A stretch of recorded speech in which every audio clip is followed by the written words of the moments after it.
Assalamualaikum warahmatullahi wabarakatuh. Alhamdulillahi rabbil alamin. Wassalatu wassalamu ala ashrafil anbiya wal mursalin sayyidina wa habibina wa syafi'ina qurrati a'yunina Muhammad wa ala alihi wa sahbihi ajma'in. Amma ba'd. Ahlan wa sahlan para pemirsa PGTV yang dirahmati Allah, muslimin wal muslimat dimanapun Anda berada. Alhamdulillah, pada pagi hari yang cerah ini kita dapat bertemu kembali dalam rangka dialog santri pesantren ilmu Al-Quran bersama pengasuh sekaligus narasumber kita, yakni Syekhuna Kiai Haji Lutfi Basori, mata'anallahu bituli hayati syarifah. Baiklah, langsung saja kita bertanya kepada beliau. Pak Kiai, saya mau bertanya.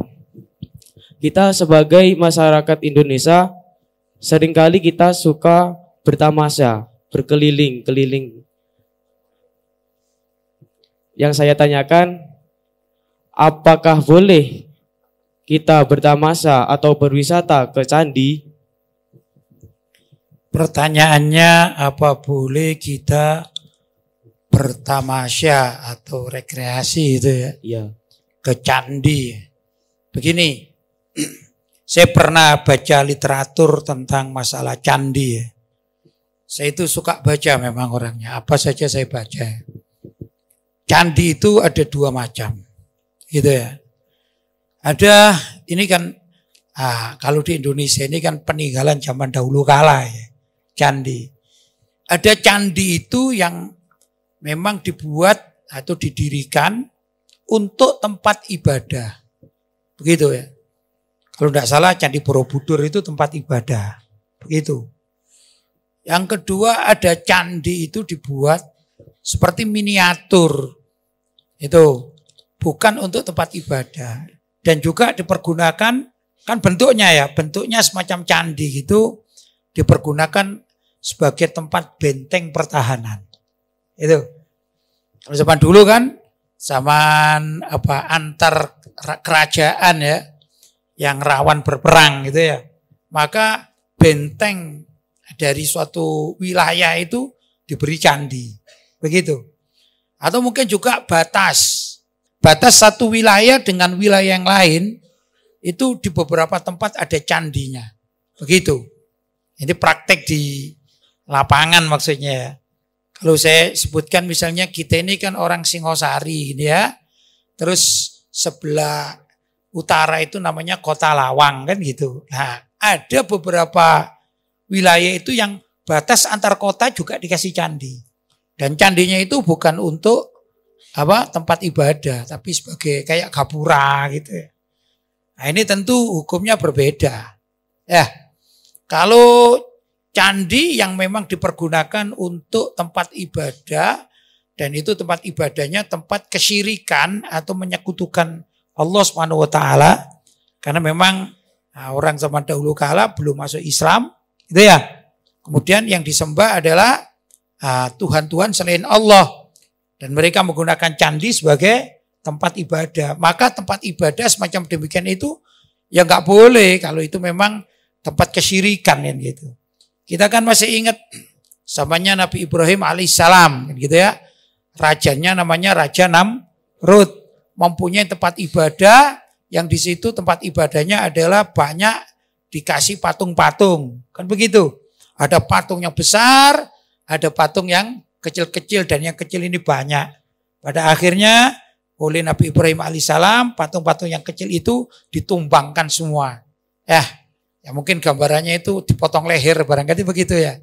Ringkas cerita, tatkala Nabi Ibrahim ditanya oleh Raja Namrud, ya ini pasti Ibrahim ini yang melakukan ini, karena Ibrahim punya Tuhan, bukan Tuhan seperti Tuhan-Tuhan kita. Kan gitu kan ya. Akhirnya Nabi Ibrahim berkelit, loh jangan tanya saya, kamu lihat yang bawa parang atau yang bawa celurit barangkali ya. Kalau di Madura namanya celurit gitu ya. Itu kan Tuhanmu yang paling besar, tanya aja sama Tuhanmu yang paling besar yang bawa parang itu ya. Kenapa ini kok anak buahnya kok mati semuanya gitu, kok tumbang? Maka Raja Namrud mengatakan, bagaimana kami bisa tanya kepada batu, kan gitu ya. Kata Nabi Ibrahim, loh kalau itu kamu yakini batu yang nggak bisa berbuat apa-apa, kenapa engkau minta pertolongan kepada batu? Tuhan itu yang bisa menolong, bukan kayak batu gini, kan gitu. Ini kan berarti apa? Waktu itu tempat ibadahnya orang-orang kafir di zaman Nabi Ibrahim nggak dikunjungi oleh Nabi Ibrahim, bahkan ditumbangkan, kan begitu ya. Nah, kalau kita di Indonesia, karena beda ya situasinya di Indonesia, begitu. Ya kita tidak perlu menumbangkan tempat-tempat ibadah non-muslim. Tapi kita sebagai umat Islam wajib menjaga diri, akidah kita. Jangan sampai kita ini datang ke tempat penyembahan. Ya, tempat penyembahan Tuhan selain Allah. Ini kita bisa terseret kepada kemusyrikan. Naudzubillah min dzalik. Apalagi kalau di situ ada penyembahan, kemudian kita duduk di situ. Berarti ridho ini. Kalau kita ridho, dikatakan ar-ridho bil kufri kufrun. Ridho terhadap kekufuran itu hukumnya kufur juga. Ridho dengan sesuatu itu berarti ridho dengan segala hal yang terkait, begitu ya. Karena itu dikatakan ar-ridho bil maksiyati maksiatun. Ridho dengan suatu kemaksiatan hukumnya maksiat, itu berdosa. Waridho bil kufri kufrun, dan ridho dengan kekafiran hukumnya juga kufur, kafir juga. Waridho bisyirki syirkun, kan begitu. Ridho terhadap kemusyrikan sama halnya dengan syirik itu sendiri, jadi tidak boleh begitu. Tapi kalau candi yang berupa misalnya apa tadi itu gapuro misalnya gitu ya, atau benteng itu seperti bangunan-bangunan biasa, tergantung dari fungsinya. Kalau fungsi itu sebagai benteng ya seperti benteng pada umumnya, cuma bentuknya bentuk candi. Mungkin kalau di Cina itu ada namanya tembok raksasa itu ya, tembok gitu. Di beberapa tempat juga ada semacam itu peninggalan-peninggalan. Ya nggak masalah, gitu bukan tempat ibadah. Tapi kita sebagai umat Islam jangan sampai kita ini mau tahu aja gitu. Apa orang sekarang bilangnya itu? Kepo aja gitu ya, kata orang sekarang ya. Kepo aja, kepingin tahu. Akhirnya di situ ternyata tempat ibadah kepada selain Allah. Daripada kepo kita turuti terus kita dimurkai oleh Allah, gimana? Kan mending nggak usah ke sana, kan gitu ya. Nggak usah ke tempat peribadahan non Muslim, itu haknya mereka, biarin saja, haknya mereka. Kita nggak usah ikut-ikutan begitu. Kalau ingin menjaga akidah, gitu ya. Karena sekarang juga musimnya ini ada orang pindah agama, kan gitu. Suka pindah agama, asalnya Muslim, akhirnya pindah agama ke Nasrani, pindah agama ke Hindu, pindah agama ke Buddha, dan lain sebagainya. Itu berarti apa? Hidayahnya dicabut oleh Allah SWT. Kalau kita sudah dapat hidayah, harus kita jaga. Jelas ya? Baik. Pak Kiai, bolehkah seseorang itu bertasawuf tanpa bersyariat? Semisal, ia suka sekali berzikir, akan tetapi tidak mau diatur oleh syariat. Orang bertasawuf, pertanyaannya, tapi tidak mau syariat. Aliran sesat. Kalau ada orang maunya bertasawuf, kemudian dia tidak mau syariat. Aliran sesat ini, sesat. Seperti mengatakan, aku ini ya sudah sampai pada ilmu hakikat. Nah, itu. Ada apa? Aku disuruh sholat. Itu ya. Sholat itu masih makamnya makom syariat gitu. Sesat.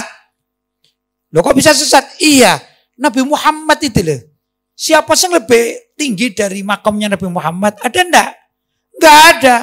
Mau di kalangan orang Islam, apalagi di kalangan orang kafir. Apa ada yang lebih hebat, lebih tinggi, lebih dekat kepada Allah daripada Nabi Muhammad? Kan enggak ada. Tapi Nabi Muhammad sholat enggak? Sholat Nabi Muhammad. Ya sholat Jumat. Ya enggak? Nabi Muhammad ya puasa, ya haji. Nabi Muhammad melakukan syariat semuanya. Terus kalau ada orang yang mengatakan aku bertasawuf tapi tidak mau bersyariat, apa mengaku aku lebih hebat daripada Nabi Muhammad? Naudzubillah min dzalik. Jelas kalau orang itu mengatakan dirinya bertasawuf tapi anti syariat, ya ini adalah aliran sesat. Kenapa sih? Karena sebenarnya tasawuf itu sendiri artinya berakhlak. Untuk apa? Ya untuk memperdalam syariat. Jadi begini, misalnya orang mau sholat ya, menggunakan hukum fikih, ya enggak? Namanya mulai wudhu, kemudian berpakaian yang suci, menghadap kiblat, ya, niat, kan gitu kan? Takbiratul ihram itu kan fikih, ajaran fikih. Ya, yang tidak diatur oleh fikih adalah kekhusyuan. Yang tidak diatur oleh fikih adalah kekhusyuan. Kalau yang diatur oleh fikih itu misalnya syarat dan rukunnya terpenuhi, ya sah. Kalau terpenuhi, ya sah. Begitu ya. Pernah saya contohkan begini, kalau misalnya ada orang mencuri sarung, mencuri ya, kan dosa. Kemudian sarung itu dipakai sholat.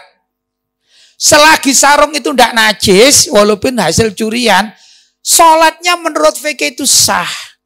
Paham ya? Walaupun itu hasil curian. Masalahnya apa? Diterima oleh Allah. Lah ini, diterima enggak sholatnya orang yang pakai sarung curian? Nah ini secara logika enggak diterima oleh Allah SWT. Maka butuh ilmu tasawuf. Tasawuf itu apa? Lah intinya ajarannya dalam bab tadi, jangan sholat pakai sarung hasil curian. Begitu. Walaupun sah menurut fikih, tapi tidak diterima di hadapan Allah. Jadi bagaimana? Carilah pakaian yang bersih, suci, dan juga halalan thayyibah. Begitu. Ini adalah urusan tasawuf. Jadi ilmu tasawuf itu memperdalam ilmu syariat. Bukan dari asalnya bersyariat kemudian pindah ke tasawuf, syariatnya ditinggal. Ini namanya aliran sesat ini ya. Orang awam yang gak paham ini terhadap ajaran Islam. Nabi Muhammad tidak mengajarkan seperti itu. Dan Nabi Muhammad adalah orang yang pasti akhlaknya paling sempurna. Kan begitu ya. Innama ba'itsu liutammima makarimal akhlak. Nabi sendiri mengatakan, sesungguhnya aku ini diutus untuk menyempurnakan akhlak. Lah akhlak itulah tasawuf. Ya. Jadi kalau ada orang hanya berfikir saja nggak mau tasawuf, ini juga salah. Banyak salah. Paham? Sedangkan orang yang bertasawuf saja nggak mau fikih, ya sesat. Yang benar bagaimana? Orang itu belajar fikih, kemudian dibarengi atau disertai dengan belajar tasawuf. Praktek fikih dengan praktek tasawuf dalam satu kesamaan atau kesatuan. Itu yang benar. Jelas? Baik. Pak Kiai, pada umumnya bayi itu sering sekali menangis. Apakah ada dari Pak Kiai amalan agar bayi itu tidak gampang menangis? Ya, pertanyaannya umumnya bayi itu suka menangis gitu ya. Saya kira wajar ya pertama ya. Kalau ada bayi yang tertawa terbahak-bahak, ini aneh. Ya, wah misalnya, kan aneh nih. Kalau bayi itu kalau nggak menangis ya tersenyum, kan begitu ya. Ya, terus kalau bayi nggak wajar, misalnya nangisnya terlalu banyak, gimana itu kira-kira? Itu perlu dibacai doa Bismillahilladzi la yadurru ma'asmihi syai'un fil ardi wala fis sama' wa huwas sami'ul alim. Coba ibunya dan bapaknya itu baca ini. Ya, dibacai gitu. Atau juga kalau memang masih ya, terus menangis, ini ayat ditulis. Kemudian ditempelkan atau dikalungkan di leher bayi. Itu dulu para sahabat, para ulama salaf itu mengajarkan seperti itu. Kalau ada anak kecil yang sudah bisa diajari baca doa, maka anak kecil itu diajari baca doa. Tapi tatkala terjadi pada bayi, itu kan tidak bisa. Maka doanya itu ditulis, kemudian dikalungkan di lehernya. Ya mungkin bahasa orang sekarang itu jimat gitu ya. Jadi jimat itu ada dua. Jimat itu ada yang boleh kalau terdiri dari ayat-ayat Al-Quran. Tapi tidak dibawa ke kamar mandi. Begitu ya. Itu kalau bayi tadi coba bacakan ini Bismillahilladzi la yadurru ma'asmihi syai'un fil ardi wala fis sama' wa huwas sami'ul alim. Ini dibacakan. Sudah? Baik bapaknya atau ibunya Atau mungkin pengasuhnya. Maksudnya pengasuh itu bisa pembantunya, ya enggak? Pengasuh bayi. Boleh, babysitter itu loh. Nah, atau juga siapa saja yang dititipi. Kalau neneknya ya neneknya, kakeknya ya kakeknya. Pokoknya yang merawat bayi itu hendaklah baca ini yang banyak. Tatkala si bayi itu suka menangis. Tapi kalau memang tidak selesai itu, coba ini ditulis, dikalungkan. Gitu. Paham ya? Baik. Pak Kiai, terkadang seseorang ingin sekali untuk pergi ke tanah suci untuk melaksanakan haji atau umroh. Yang saya tanyakan, bolehkah seseorang meminjam uang dari bank untuk pergi ke tanah suci melaksanakan haji dan umroh? Pertanyaannya orang haji dengan pinjam uang di bank. Pertanyaan saya ini, orang pinjam uang di bank itu ada bunga atau ribanya? Ada enggak sih? Ada. Ada ya. Berarti kalau kita pinjam uang di bank, ada ribanya. Sedangkan ibadah haji itu enggak wajib bagi orang miskin. Ibadah haji itu hanya wajib bagi orang yang mampu. Kasarnya orang kaya lah gitu ya. Kalau sudah mampu dengan uang yang halal itu baru wajib haji. Demikian juga umroh. Tapi orang miskin enggak wajib. Jadi, karena itu dikatakan manistato'a ilaihi sabila, bagi orang yang mampu untuk mencapai tempat ya haji sana atau ke Mekah begitu. Ya. Nah, kalau orang itu pergi haji dengan uang pinjam yang dia itu riba, pinjam kepada rentenir atau pinjam kepada bank. Bank itu ya rentenir. Kalau bank itu lembaga, kalau rentenir itu biasanya perorangan. Kan dosa pinjam sama rentenir, dosa, yang melakukan rentenir juga dosa kan gitu kan, sama-sama berdosa. Nah, itu sama halnya dengan orang yang sholat menggunakan baju atau sarung curian. Ya, orang yang haji pakai uang riba itu atau pakai uang bank itu. Sudah capek datang ke sana, mengeluarkan uang banyak, hajinya nggak diterima. Terus ada apa? Dia maksakan diri. Karena dia tidak wajib. Itu ya, nggak wajib. Begitu sebenarnya hukum di dalam fikih. Orang yang wajib melaksanakan haji adalah orang yang mampu. Jangan sampai utang kepada bank atau orang-orang yang rentenir. Ya. Tapi kalau misalnya pinjam kepada saudaranya yang tidak berbunga, ya tidak apa-apa. Tidak berbunga. Tapi yang jadi masalah pertanyaan kan, bagaimana kalau kita ini pinjam uang bank untuk haji. Dan di bank itu pasti bayar bunga atau bayar ribanya. Ya, bayar ribanya haram. Kan begitu kan? Hutangnya juga haram. Ya, loh kalau uang haram dipergunakan untuk haji, ya cuma dapatnya capek saja itu. Itu kalau di dalam puasa hampir sama. Hampir sama dalam puasa. Puasanya ya boleh sah menurut fikih, tapi tidak mendapatkan pahala menurut Nabi Muhammad SAW. Kenapa? Suka berbuat maksiat, suka ngerumpi, suka dan lain sebagainya. Ya, ini puasa yang nggak punya nilai apapun di hadapan Allah. Sama dengan haji menggunakan uang pinjam bank gitu ya, atau sholat dengan menggunakan pakaian curian. Begitu nggak ada nilainya di hadapan Allah Subhanahu wa ta'ala. Jelas ya? Baik. Pak Kiai, apa saran untuk kami jika kami ingin memilih pendidikan di Saudi agar terbebas dari paham Wahabi? Pertanyaannya adalah bagaimana kalau kita ingin melanjutkan pendidikan semacam kuliah gitu ya. Kuliah misalnya di universitas yang ada di Saudi, tapi kita tidak mau terlibat dengan kalangan Wahabi atau Salafi. Ya kayaknya nggak ada. Kalau namanya pendidikan negeri di Saudi itu ya mayoritas semuanya dibidangi oleh tokoh-tokoh Wahabi Salafi begitu. Kalau mau ya pendidikan-pendidikan yang non pemerintahan atau swasta. Ya swasta itu kalau zaman saya dulu seperti di Ma'had Abu Yazid Muhammad bin Alwi Al-Maliki, begitu ya, pesantren. Ya. Atau juga di sana ada sekolah SMA lah, kalau di sini namanya Solatiyah. Nah, itu adalah pendidikan yang masih Ahlussunnah wal Jamaah, ada di Mekah itu ya. Kemudian di Madinah dulu ada namanya Rubat Al-Madinah. Itu punyanya Habib Zain bin Smith, itu ya. Syukohnya itu punya Al-Jufri, itu Habib Al-Jufri di sana. Nah, kemudian ada di Jeddah itu ada beberapa, kalau zaman saya ini pulang sudah lama ya, karena saya ini pulang 91, jadi perkembangannya sampai sekarang itu ya banyak nggak tahu. Tapi di sana ada juga dulu majelisnya Habib di Jeddah ini ya, Habib Abdul Qadir As-Segaf, juga ada majelisnya.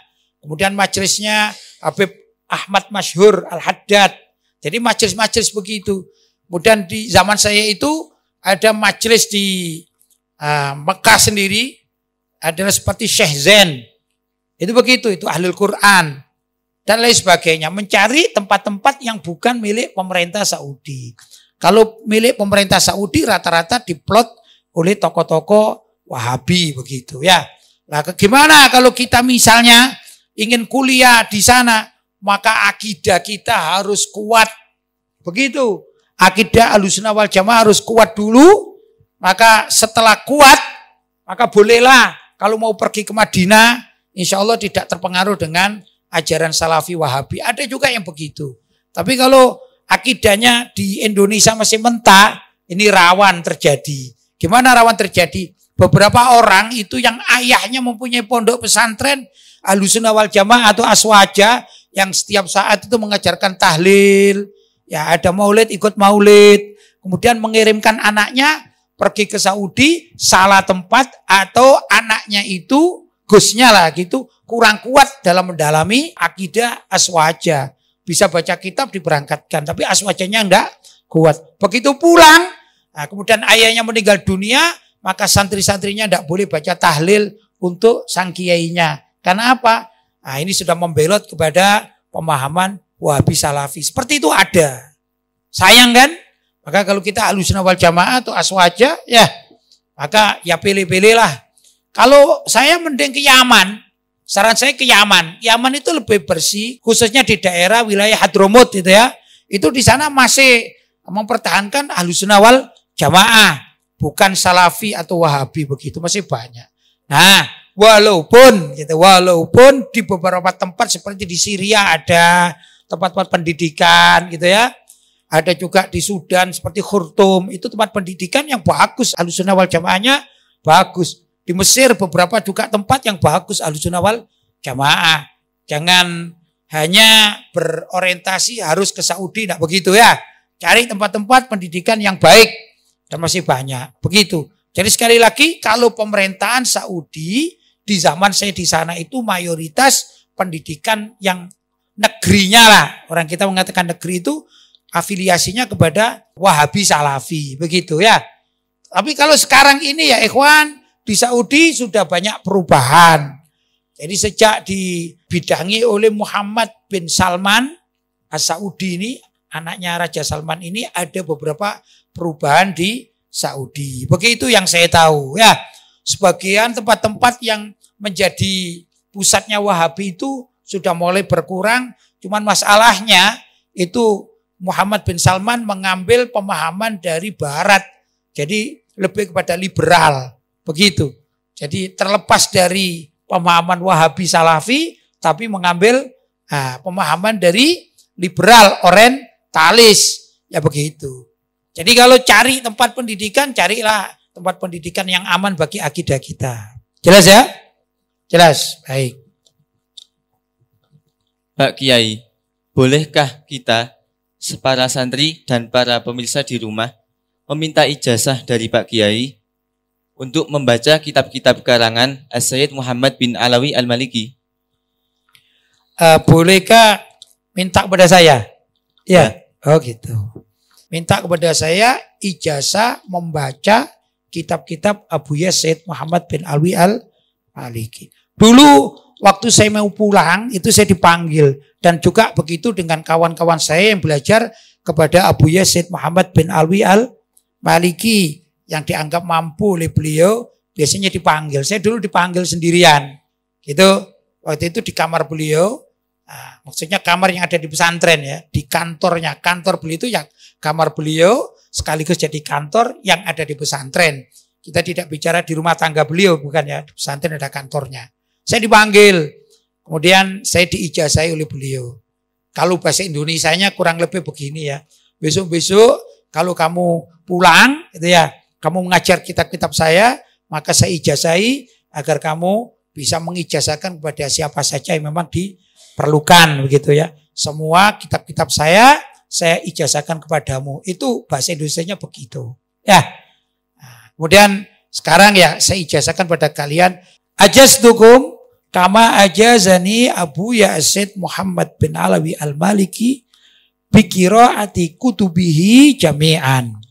Qabiltul ijazah. Alhamdulillah, mudah-mudahan dengan demikian ada estafet ijazah pada pembacaan kitab-kitab Abu Yazid Muhammad bin Alawi Al-Maliki. Faham ya? Jelas? Alhamdulillah telah usai dialog santri pesantren ilmu Al-Quran bersama guru kita semua, Kiai Haji Lutfi Basori. Semoga apa yang telah beliau sampaikan bermanfaat bagi kita semua. Amin.